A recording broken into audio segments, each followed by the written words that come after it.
This is the Two Marketeers podcast, where hosts and marketing experts Sean Patrick and Lindsay Waugh seek to uncover what makes brands so powerful and how they impact modern society and culture. Two Marketeers. They've got a podcast. The Two Marketeers podcast. Hi. Hi. Sorry, Lindsay threw me off. She said 1, 2, 3 as opposed to 3, 2, 1. Oh yeah, sorry. It's not very production of me, is it? I'm not great with change. I I guess I should be, considering my job. Should be, but here we are. Yet here we are. How are you, Lindsay? I'm good. I'm as good as it's gonna get right Great. now. You may hear my raspy voice. I have my radio voice. Hello.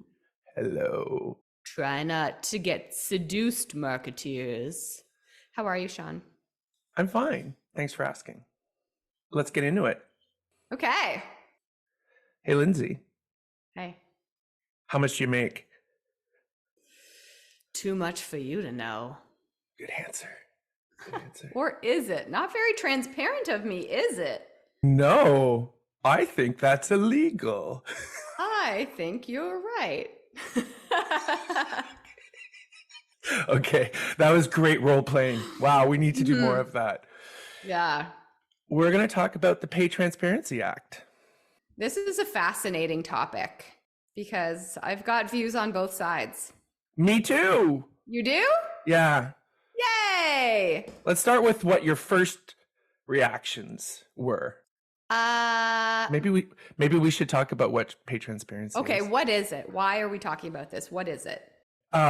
The Pay Transparency Act is essentially a law they want to put forward where when a company posts a job, they need to be transparent about what the pay is. That's Yes. the long and short of it. Yeah. You know, there's a lot behind it, but it's kind of like we don't want to talk about all the details. We want to talk about how we think that will impact things. Yeah.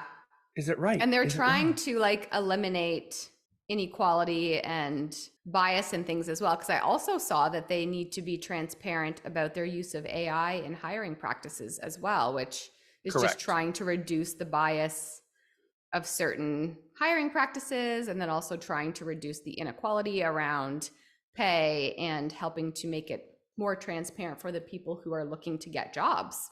Yes. And that was like a recent addition, right? Yeah. So what was your first reaction? My first reaction was maybe a bit cynical. It was like, No. really? I learned to be a negotiator of myself, trying to get a high salary, not knowing what, having to become a good negotiator of my own salary and standing up for myself because there was such a lack of transparency.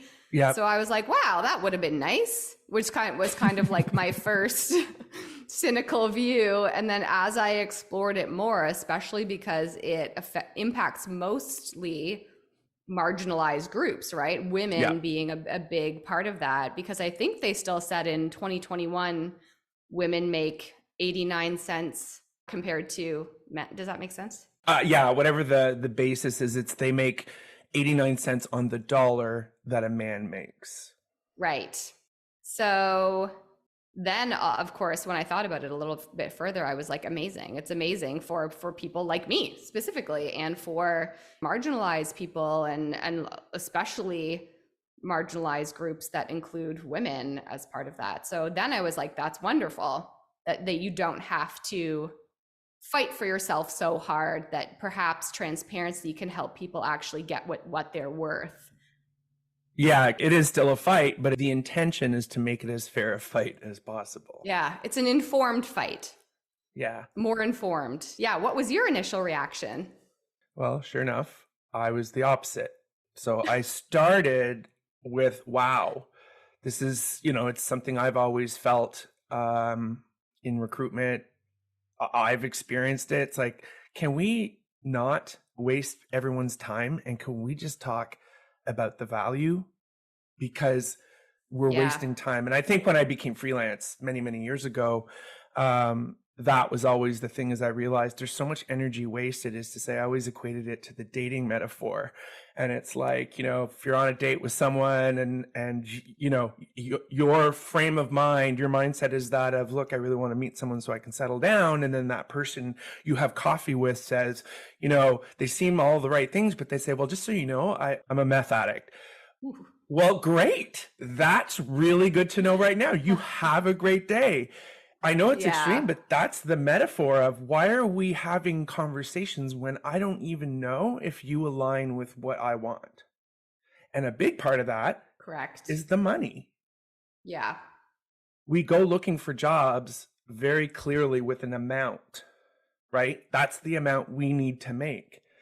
And if that's not something someone is comfortable talking about, then there's a good chance you will not like their answer. Right. And I think it's like, I've always been someone who's just been very comfortable talking about it. And I always approach the negotiation as a game. Like, let's see what we can do here kind of situation. But I know not a lot of people are not well equipped with the information of what to expect, where the wiggle room is, how to negotiate, where to start, all of those things, especially new Canadians and people coming into the market and all that different thing. There's so many things that you're unaware of. And so I think it really helps those types of people have more information going into it. Yeah, it saves a lot of time. It saves everybody a lot of time and energy, especially when what I'm hearing and have been hearing for a while is with this, workplace environment or this job market is that people are having 7 to 10 interviews to only be ghosted or those sort of things. It's so prevalent. Everyone I talk to. It's so prevalent. So that's what was on my mind where I'm like, God, you're saving, like you said, I call it the dance, right? And if either you dance or you don't, because some people like it, some people don't. It is a dance you have to recognize is there. So that was my first reaction was like, this is good. This is just forcing some transparency that's really going to be win-win. I didn't even think about the equity aspect of it because when I first heard it, it was, I think I heard it on the radio and it was all about me. Then the equity piece of it and all of that, it just supports it. But on the other side, I think it aligns with what you're saying is it's just another dance that people will get better at.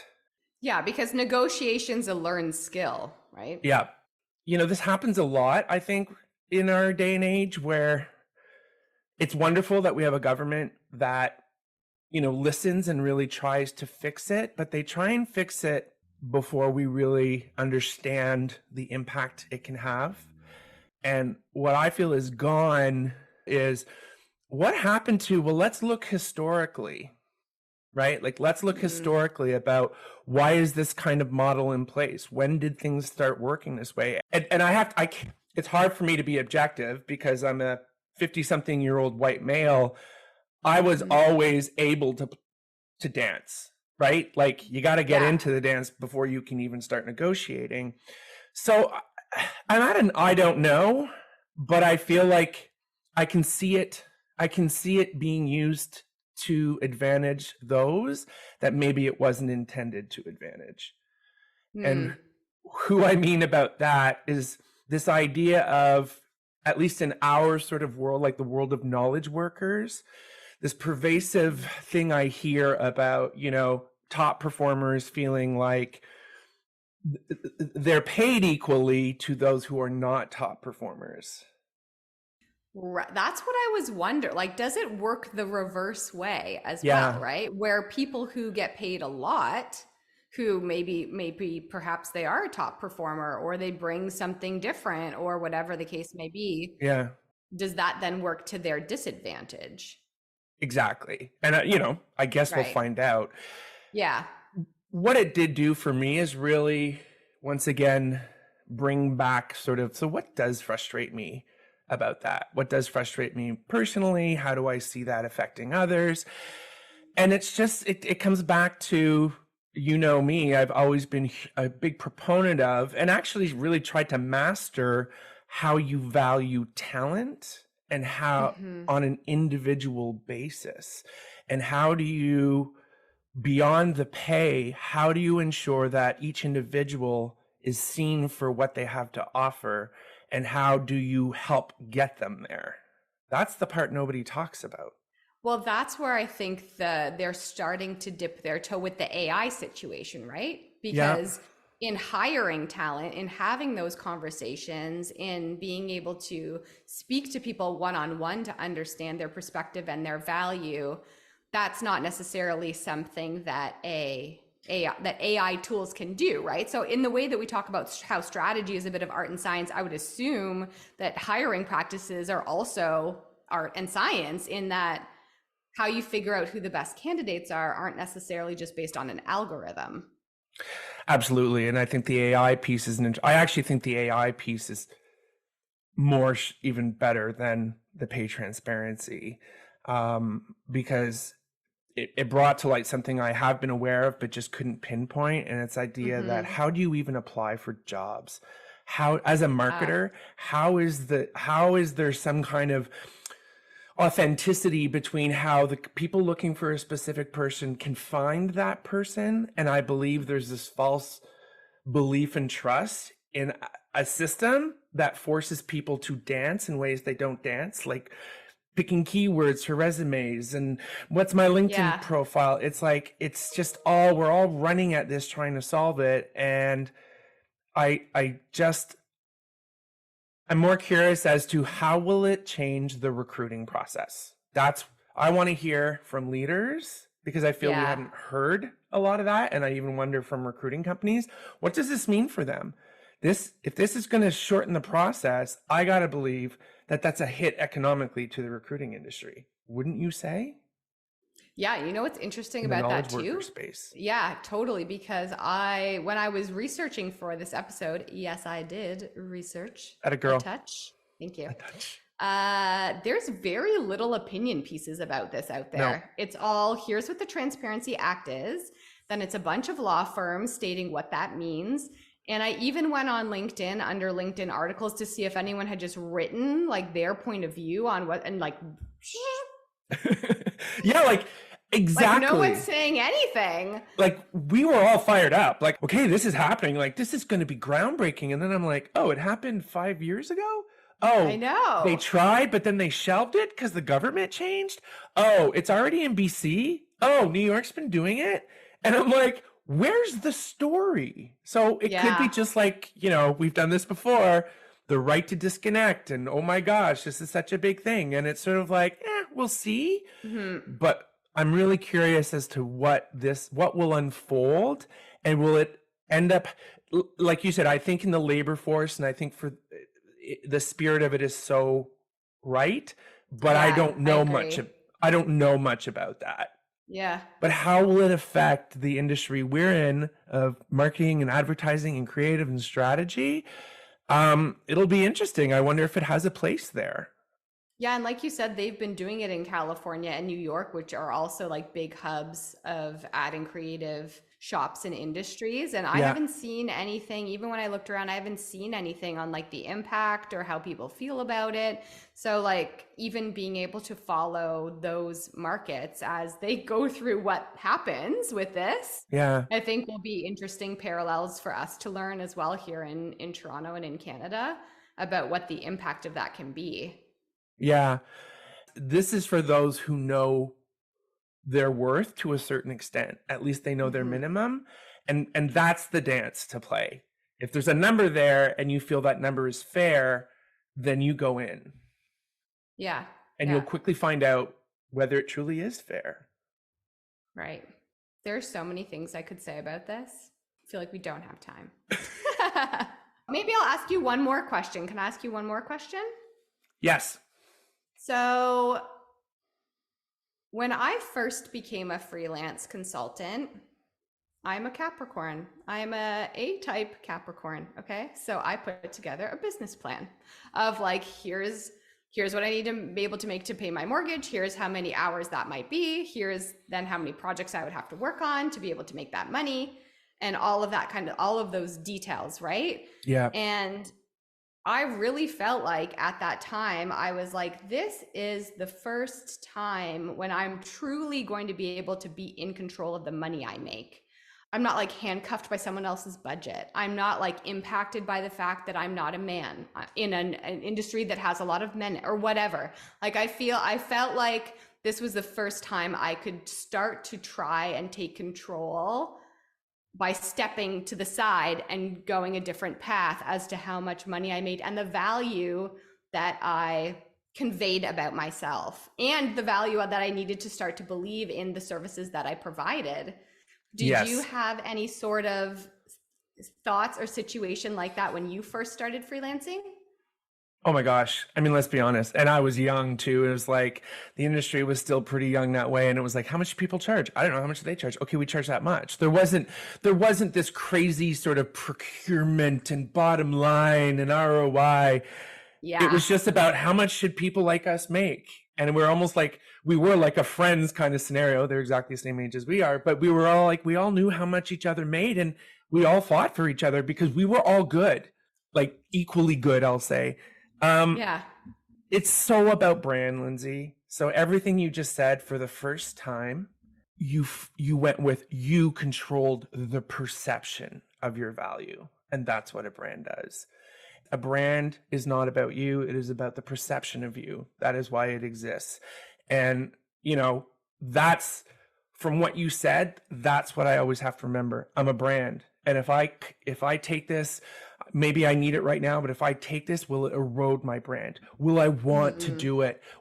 If I hate it, but I need the money, will I be proud of myself for the outcome? These are all the things after years of value development. It is not about compensation. It is about value exchange. Mm-hmm. You are exchanging value, tit for tat.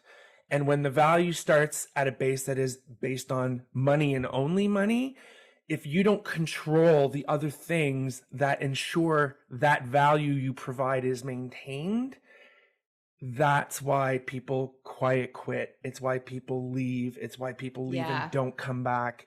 It's why we have a hollowed out middle. We've talked about it before. This is a great opportunity to right a lot of wrongs, this act. The question is think about the other wrongs you have to right, and maybe take some accountability now that this freedom is there, is to say, how do I then maintain, that's $100,000 and I'm in, and we negotiate, I'm in. It is my job to sustain my value, not let it slip and think that it's always about compensation. You have to work so hard, and we will tell you when you've reached that, what we think is $100,000 salary. It's like, no, that was the point of entry, right? So unless I'm not doing my job very clearly, and to really start preserving that, because you're never doing yourself any favors by reducing the perception of your value. Yeah, because I think that your value is never going to be something that you have to that you will stop fighting for. Like even today, I've been freelancing, consulting for something years. Every day I still fight for my value. Every day I have to talk about what I provide, where I've come from, what I do, how I do it, all of those.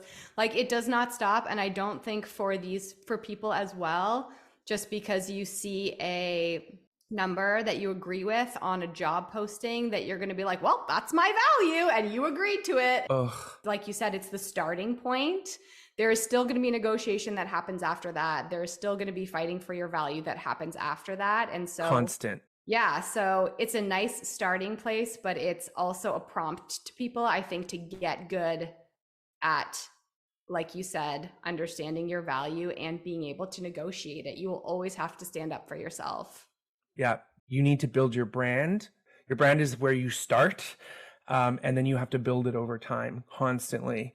And knowing that, everything I do can contribute to the value that others see in me. And how do you constantly intermingle? The professional is the brand.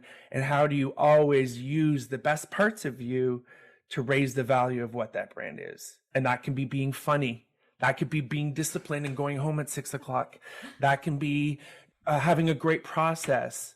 To Lindsay's point, you're going to constantly have to protect that value and look at this kind of act as this is a great way in to save a lot of time, but only more reason to make sure that you don't compromise your value. I'm also just super happy to hear that humor plays into your value. Yeah. We're good to go, right? Yeah. Thank you so much. I'm super curious to hear what happens here. Thanks for the deep questions, Lindsay. It's always fun to answer. Bye, Marketeers. Okay, talk to you soon. Bye, Marketeers. Thanks for listening to the Two Marketeers podcast. New episodes launch every 2 weeks.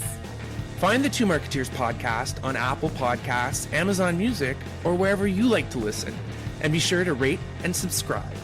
Listen on our website, thetwomarketeers.ca, or you can ask Alexa to play the Two Marketeers podcast. Want to keep in touch? Follow the Two Marketeers on LinkedIn or at Two Marketeers on TikTok. We've always got something to share.